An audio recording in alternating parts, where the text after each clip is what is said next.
Hello students. आज हम लोग जेईई एडवांस 2020 में पूछे गए फ्लूइड मैकेनिक्स का क्वेश्चन डिस्कस करते हैं।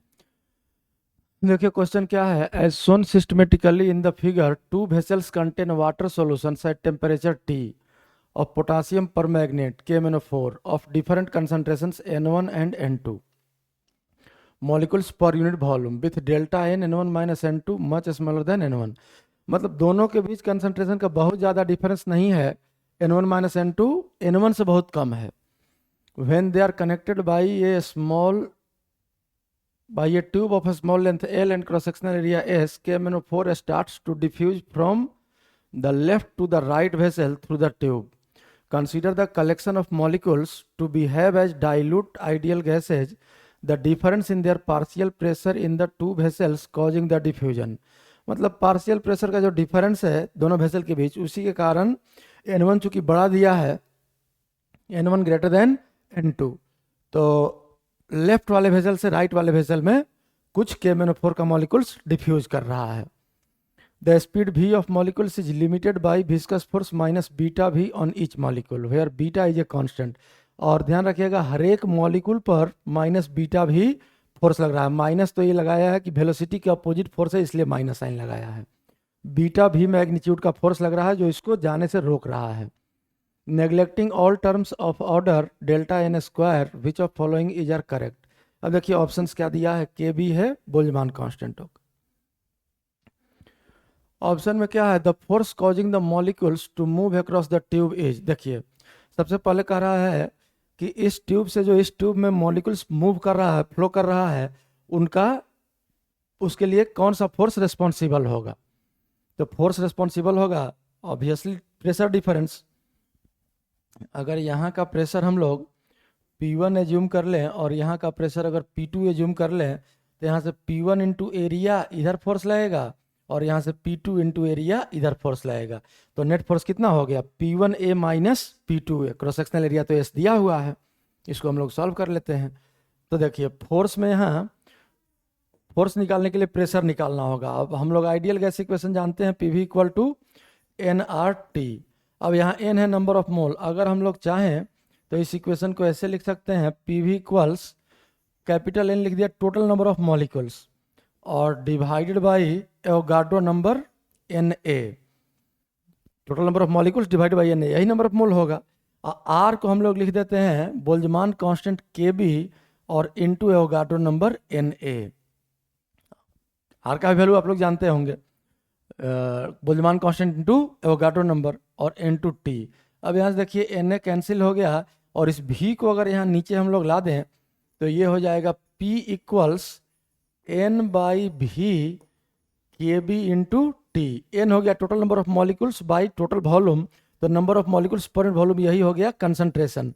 तो P का वैल्यू कंसंट्रेशन के टर्म में अगर लिख दें तो ये हो गया mu KB into T। Temperature तो T दिया हुआ है।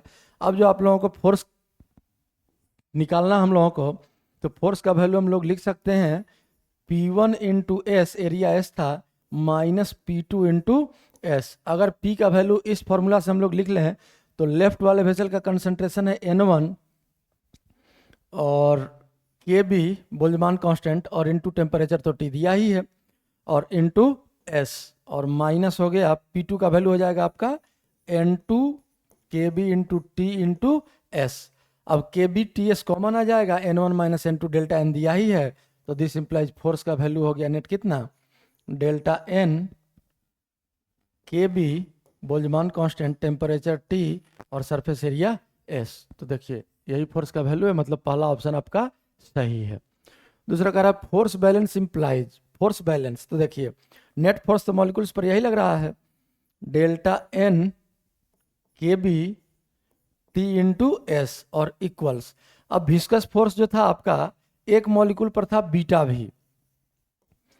अब अगर नंबर ऑफ मॉलिक्यूल से मल्टीप्लाई कर दें हम लोग तो नंबर ऑफ मॉलिक्यूल्स क्या हो जाएगा, तो वॉल्यूम हो गया कितना पाइप का, S into L, cross sectional area S, length L, तो ये हो गया वॉल्यूम। कंसंट्रेशन तो ये जो फ्लो कर रहा है लिक्विड, ये मॉलिक्यूल्स, ये तो लेफ्ट वाले वेसल से ही राइट वाले वेसल में जा रहा है, तो यहाँ राइट वाले वेसल का कंसंट्रेशन नहीं लेंगे, चूंकि यहाँ से यहाँ जा रहा है तो कंसंट्रेशन किसका लेंगे, N1 लेफ्ट वाले वेसल का। तो लेफ्ट वाले वेसल का कंसंट्रेशन ले लिए, तो area volume, area into length volume, और volume into number of molecules per unit volume, total number of molecules हो गया। तो मॉलिक्यूल्स पर ये टोटल फोर्स हो गया, और यही वैल्यू एक्सप्रेशन आपका आ जाएगा कितना, देखिए एस यहाँ से कैंसिल हो गया, और ये हो गया delta n k b into t equals beta v l n one. देखिए क्या वैल्यू दिया है, N1 beta v l, N1 beta v l equals delta n k b into t, मतलब ये ऑप्शन भी सही है आपका। अब तीसरा ऑप्शन में कह रहा है total number of molecules going across the tube per second, total number of molecules. तो देखिए सी ऑप्शन के लिए हम लोग जानते हैं कि वॉल्यूम फ्लो रेट होता है एरिया इंटू वेलोसिटी, और यहाँ पूछ रहा है नंबर ऑफ मॉलिक्यूल्स का फ्लो रेट। तो अगर कंसंट्रेशन से मल्टीप्लाई कर दें तो यही हो जाएगा मॉलिक्यूल्स पर सेकेंड। अब ये मॉलिक्यूल्स पर सेकेंड वॉल्यूम पर सेकेंड में कंसंट्रेशन से मल्टीप्लाई किए हैं, कंसंट्रेशन को हम यू से रिप्रेजेंट किए थे, देखिए तो कंसंट्रेशन से मल्टीप्लाई किए हैं।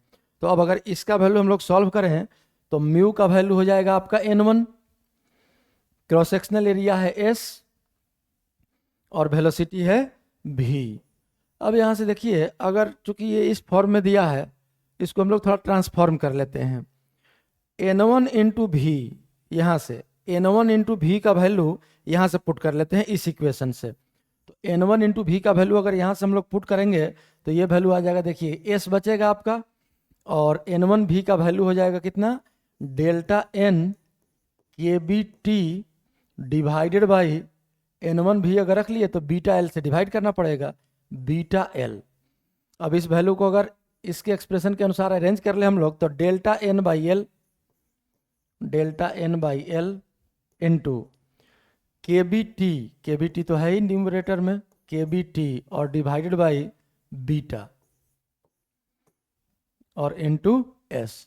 तो तीसरा ऑप्शन भी आपका सही हो गया। इसमें number of molecules per second पूछ रहा है, तो वॉल्यूम फ्लो रेट में हम लोग कंसंट्रेशन से मल्टीप्लाई कर दिए तो number of molecules per second हो जाएगा, मतलब तीसरा ऑप्शन भी आपका सही है। चौथा ऑप्शन देखिए, rate of molecules getting transfer through the tube does not change with time. लेकिन ये तो टाइम के साथ चेंज होगा, क्योंकि कंसंट्रेशन जैसे जैसे मॉलिक्यूल्स लेफ्ट से राइट वेसल में ट्रांसफर होगा वैसे वैसे कंसंट्रेशन लेफ्ट वेसल का घटता जाएगा, और कंसंट्रेशन अगर घटेगा तो डेल्टा एन घटेगा, तो ये चेंज जरूर होगा। यही आपका सोल्यूशन है।